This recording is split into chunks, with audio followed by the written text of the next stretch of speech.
And we are live, ladies and gentlemen. We are live. Apologies for being slightly late. My wristwatch is 3 minutes off. So my wristwatch says it is 7:44, but reality says it's 7:40, 7:48. So, well, anyway, it's nice to be here now. It's nice to be here now. But ladies and gentlemen, I've been very sad the last couple of days because it's now been 1 week since Cat Miles has gone missing. Now I don't know Miles, I don't know his family, but I've seen posts on Facebook and around Bellows Falls. This black cat, apparently a very friendly black cat, last Sunday night went for a walk with his humans and his best friend, the dog Walter, and they walked down toward Atkinson Street, and then Miles wasn't there. And people have been posting about Miles, and I've seen the posts, and some of you may have seen a post I made a couple of days ago that I was working here at the computer, and there's a window right there. I looked out that window and I saw two little boys running past. And so I went out onto the deck, and the little boys were looking under the deck. And I said, "What's up?" And they said, "Is that black cat? Is that black cat is the black cat? Is that your black cat that what we just saw?" I said, "Yeah." Oh, and I was working at the computer, and Charbonneau came in a little bit freaked out and ran and ate some snacks to calm himself down. And then I saw the little boys, and the little boys said, "Is that black cat yours?" I said, "Yeah, that's Charbonneau. He lives here." And they were immediately, they were so crestfallen. And they said, we're looking for Miles. And I said, "Oh, is he still missing?" Which was a stupid thing to say. Of course they're looking for a missing cat. They're not looking for a found cat. And the little kids looked off to the west, and one of them said, "Yeah, he's been gone 3 days now. It's our best friend's cat." It just broke my heart, ladies and gentlemen. It broke my heart. Would have broken your heart too. I just started tearing up. They went off looking for Miles again, and everybody is still looking for Miles. I would say you can't swing a dead cat, except that'd be very inappropriate to say. You can't do anything in Bellows Falls right now without seeing a flyer for Miles. Miles is a well-loved kitty. There have been reports that he's been a cat that sort of matches Miles' description has been seen over near George Street. So hope springs eternal. But if everybody out there tonight, we have no liberal snowplowing do-gooder beneficiary tonight. But if everybody out there can just send good energy to Miles, let him know that his humans love him, that they miss him, and there are a couple of little boys who would be really, really happy if he came home. We're lucky to have our pets, ladies and gentlemen, even if they're sometimes stupid. We're lucky to have them. Anyway, it's lovely to be here. I'm glad you all are here.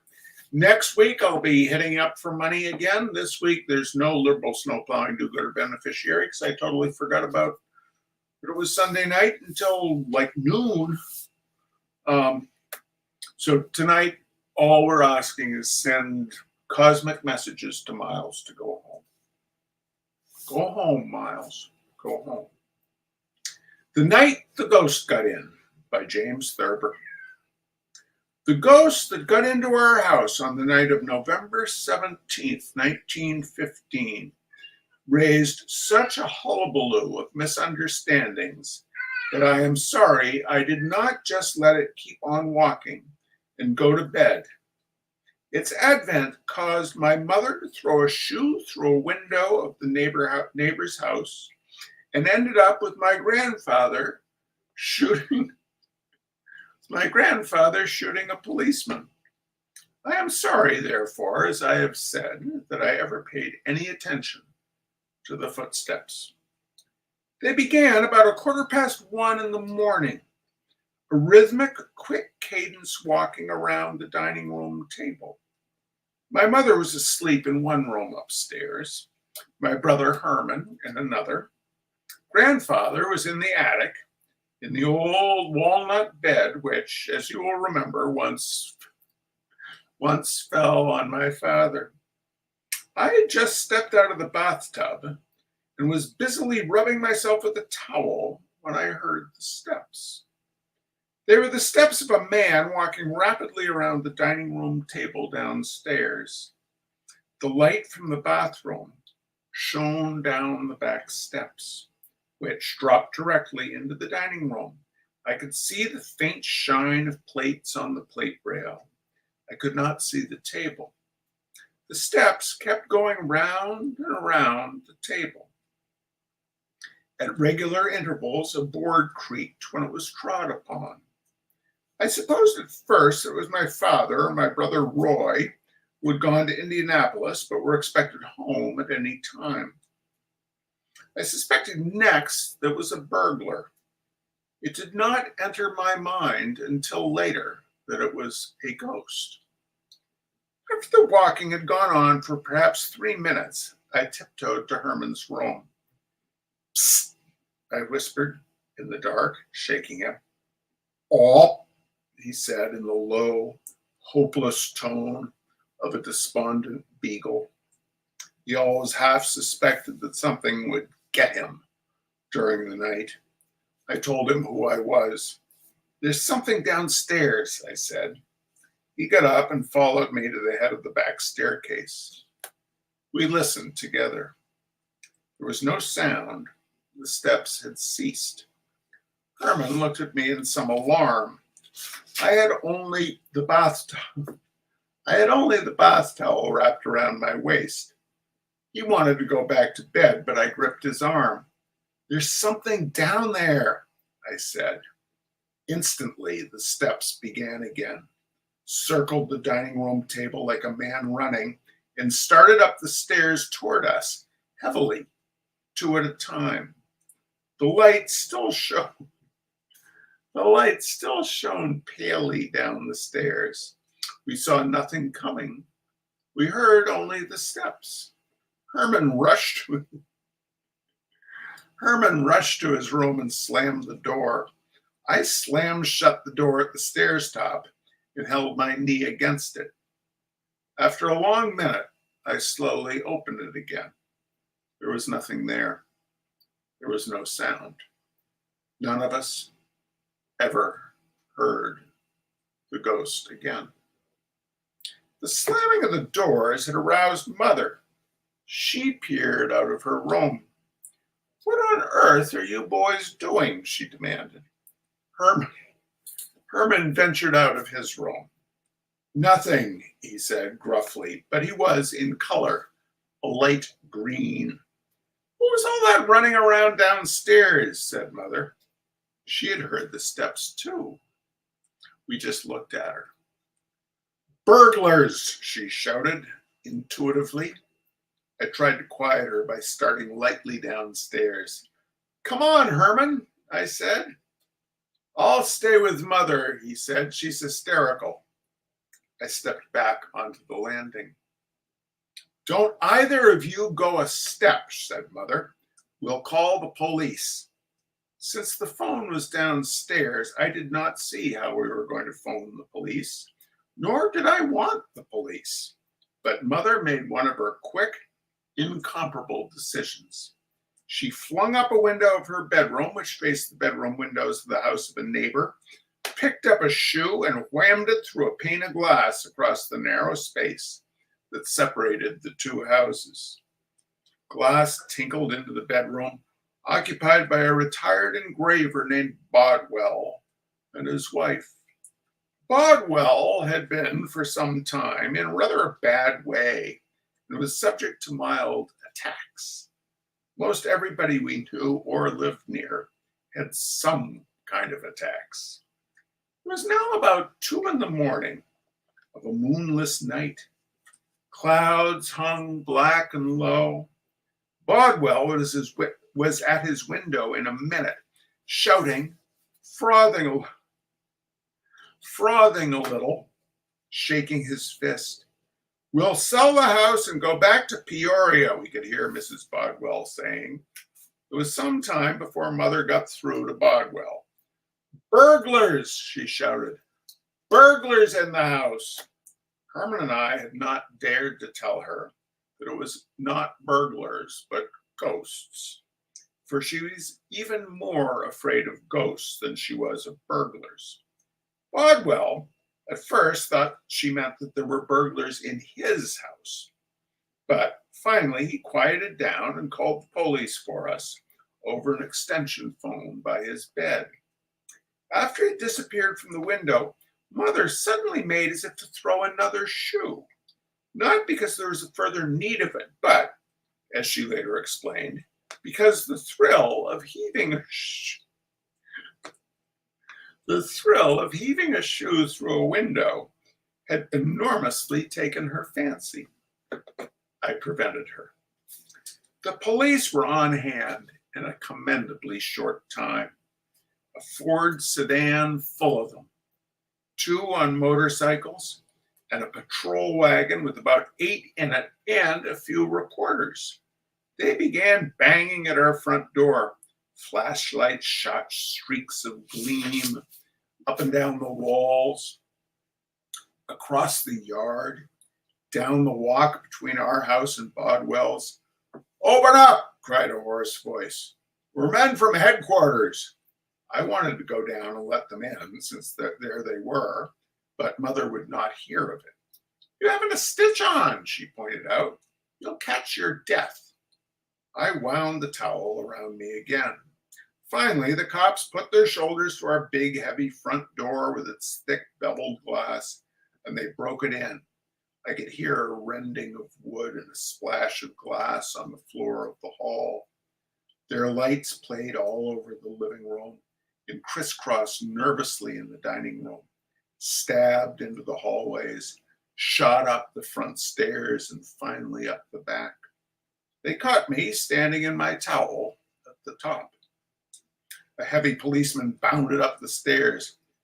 "Who are you?" he demanded. "I live here," I said. "Well, what's the matter, ya?" "Oh, what's the matter, ya hot?" he asked. Yeah, it was, as a matter of fact, cold. I went to my room and pulled on some trousers.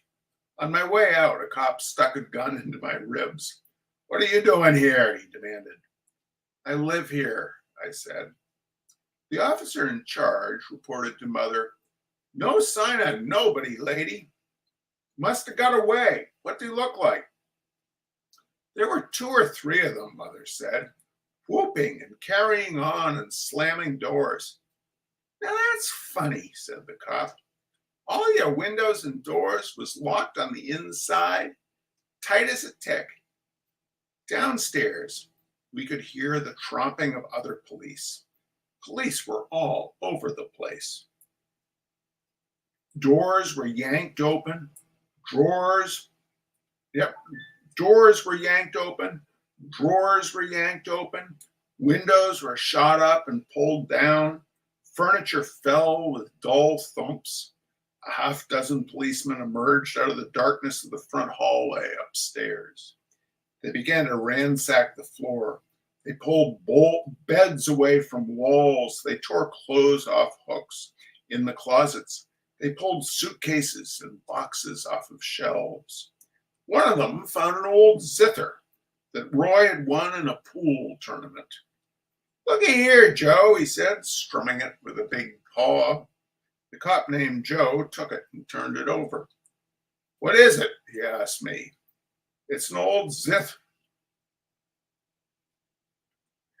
It's an old zither our guinea pig used to sleep on," I said.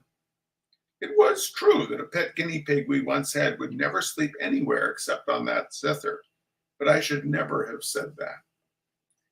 Joe and the other cop looked at me for a long time. They put the zither back on the shelf. No sign of nothing, said the cop who had first spoken to Mother. This guy, he explained to the others, jerking a thumb at me, was naked. The lady seems hysterical. They all nodded but said nothing, just looked at me. In the small silence, we all heard a creaking in the attic. Grandfather was turning over in bed. What's that? Snapped Joe. 5 or 6 cops sprang for the attic door before I could intervene or explain. I realized it would be very bad if they burst in on Grandfather unannounced, or even if they were announced. He was going through a phase in which he believed that General Meade's men, under steady hammering by Stonewall Jackson, were beginning to retreat and even desert. When I got to the attic, things were pretty confused. Grandfather had evidently jumped to the conclusion that the police were deserters from Meade's army trying to hide away in his attic. He bounded out of bed wearing a long flannel nightgown over long wooden underwear, a nightcap, and a leather jacket around his chest. The cops must have realized at once that the indignant white-haired old man belonged in the house, but they had no chance to say so. Back, ye cowardly dogs, roared Grandfather. Back to the lines, you goddamn lily-livered cattle. With that, he fetched the officer who had found the zither a flat-handed smack alongside his head that sent him sprawling. The others beat a retreat, but not fast enough. Grandfather grabbed Zither's gun from its holster and let fly. The report seemed to crack the rafters. Smoke filled the attic. A cop cursed and shot his hand to his shoulder. Somehow we all finally got downstairs again and locked the door against the old gentleman. He fired once or twice more in the darkness, and then he went back to bed. That was Grandfather, I explained to Joe, out of breath. He thinks you're deserters. I'll say he does, said Joe. The cops were reluctant to leave without getting their hands on somebody besides Grandfather. The night had been distinctly a defeat for them. Furthermore, they obviously didn't like the layout. Something looked, and I can see their viewpoint, phony. They began to poke into things again. A reporter, a thin-faced, wispy man, came up to me. I'd put on one of Mother's blouses, not being able to find anything else. The reporter looked at me with mingled suspicion and interest. Just what the hell is the real lowdown here, Bud? He asked. I decided to be frank with him. We had ghosts, I said. He gazed at me a long time, as if I were a slot machine into which he had, without results, dropped a nickel. Then he walked away. The cops followed him. The one Grandfather had shot, holding his now bandaged arm, cursing and blaspheming. I'm going to get my gun back from that old bird, said the zither cop. Yeah, said Joe. You and who else? I told them I'd bring it to the station house the next day. What was the matter with that one policeman? Mother asked after they'd gone. Grandfather shot him, I said. What for? She demanded. I told her he was a deserter. Of all things, said Mother. He was such a nice-looking young man. Grandfather was fresh as a daisy and full of jokes at breakfast the next morning. We thought at first he'd forgotten all about what had happened, but he had not. Over his third cup of coffee, he glared at Herman and me. What was the idea of all them cops Terry hooting around the house last night? He demanded. He had us there. All right, ladies and gentlemen. All right, that is Thurber night for tonight. Next Sunday, we will be back. We will be back with more alarms at night. Oh, more alarms at night. That's the one. That's the one with Perth Amboy. That's Betty Sue's favorite. All right, we'll see you next week. You take good care. Bye-bye, everybody. And let's hope Miles comes home.